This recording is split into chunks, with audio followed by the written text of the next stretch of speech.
और 2022 के विधानसभा चुनाव में मुस्लिम यूनिवर्सिटी का मुद्दा जोरदार तरीके से छाया रहा और बीजेपी को प्रचंड जीत मिली और सरकार के 101वें दिन पर नई शिक्षा नीति सिलेबस उसी सहसपुर विधानसभा में लॉन्च हुआ, जहां पर मुस्लिम यूनिवर्सिटी बनाने की बात हुई थी।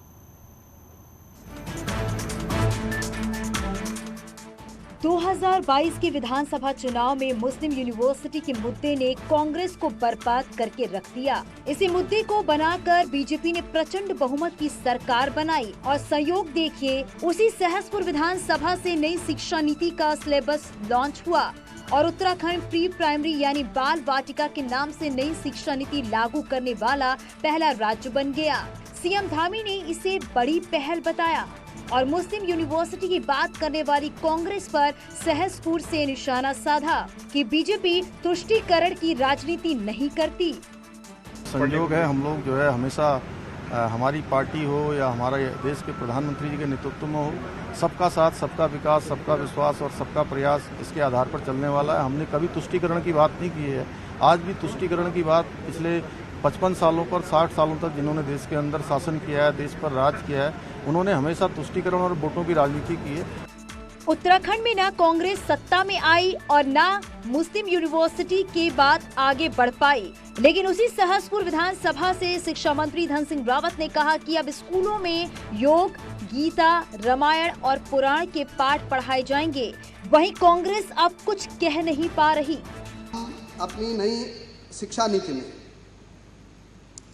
योग को ला रहे हैं, वेद को ला रहे हैं, गीता को ला रहे हैं, रामायण को ला रहे हैं, संस्कृत को ला रहे हैं, गढ़वाली को ला रहे हैं, कुमाऊनी को ला रहे हैं, जौनसारी को ला रहे हैं, ताकि बच्चे को उसके चॉइस के अनुसार जो है पढ़ाई करने का मौका मिले। तो मुस्लिम यूनिवर्सिटी का मुद्दा था, वो कांग्रेस का एजेंडा नहीं था। वो एक व्यक्ति ने कहा और उसको बीजेपी ने पूरा इनकैश किया और मोदी जी से लेकर के और सब लोग जो हैं उसी बात पे स्टैंड कर गए। उसमें जनता भागवा में आ गई, जबकि कांग्रेस का कोई स्टैंड नहीं था, ना हमारे मैनिफेस्टो में था। राजनीति में पूरा खेल टाइमिंग का है। चुनाव के दौरान सहसपुर में मुस्लिम यूनिवर्सिटी बनाने के मुद्दे ने कांग्रेस के करे धरे पर पानी फेर दिया और उसी सहसपुर विधानसभा से नई शिक्षा नीति की तरफ कदम आगे बढ़ाकर सीएम ने संदेश पूरे देश और प्रदेश में दिया। न्यूज़ 18 के लिए देहरादून से दीपांकर भट्ट की रिपोर्ट।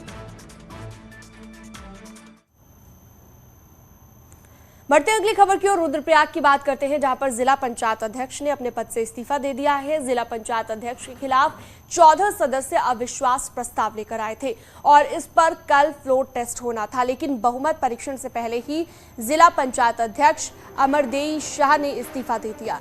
बीजेपी नेता अमरदेई शाह के पास बहुमत नहीं था और वो संख्या बल जुटाने में नाकाम रही थी, इसलिए फ्लोर टेस्ट से एक दिन पहले इस्तीफा दे दिया। हालांकि अमरदेई शाह का कहना है कि वो स्वास्थ्य कारणों से इस्तीफा दे रही है। इस्तीफा मैंने सौंपा है क्योंकि मैं अस्वस्थ चल रही हूँ, काफी दिनों से मैं सक्षम नहीं थी जिला पंचायत के कार्यों में, तो इसलिए मैंने इस्तीफा दिया। क्या सदस्यों ने साथ नहीं दिया? सदस्यों ने साथ नहीं देने की तो कोई बात ही नहीं थी, क्योंकि उस समय जब मैं बनी थी तब भी मेरे साथ 12 सदस्य थे।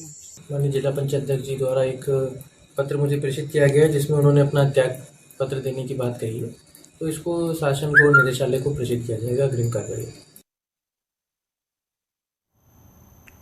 और रुड़की के मेयर गौरव गोयल को बीजेपी ने पार्टी से निष्कासित कर दिया है। गौरव गोयल को 6 साल के लिए पार्टी से निकाला गया। प्रदेश अध्यक्ष मदन कौशिक ने इस पर फैसला लिया है। इसके लिए अनुशासनहीनता और पार्टी के ही पार्षदों से लगातार विवाद को वजह बताया जा रहा है। बीजेपी ने 2 बार मेयर की जांच कराई थी, जिसमें प्रदेश महामंत्री कुलदीप कुमार और राजेंद्र भंडारी ने रुड़की के मेयर गौरव गोयल के मामले की जांच की थी। इसके बाद मेयर पर 25 लाख रुपए रिश्वत मांगने का भी आरोप लगा और रिश्वत को लेकर मेयर का एक ऑडियो भी वायरल हुआ था।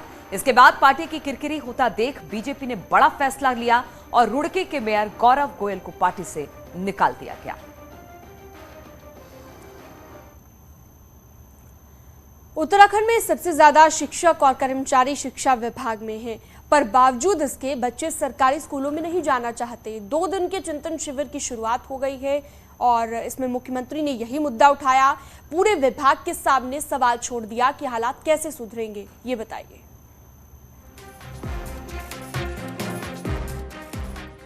उत्तराखंड में कुल 1,95,000 सरकारी कर्मचारी हैं और इनमें से अकेले 70,000 शिक्षक और कर्मचारी शिक्षा विभाग में हैं। ये बात खुद प्रदेश के मुख्यमंत्री पुष्कर सिंह धामी ने हैरानी जताते हुए देहरादून में शिक्षा विभाग के चिंतन शिविर में कही। 2 दिन के इस चिंतन शिविर में शिक्षा विभाग के राज्य, जिले और ब्लॉक लेवल के अधिकारी पहुंचे, जिनके सामने मुख्यमंत्री ने सबसे बड़ा सवाल ये खड़ा कर दिया कि अगर सब कुछ ठीक है तो फिर सरकारी स्कूलों में बच्चों की संख्या लगातार क्यों घट रही है। इस सवाल का जवाब सबको खोजना होगा।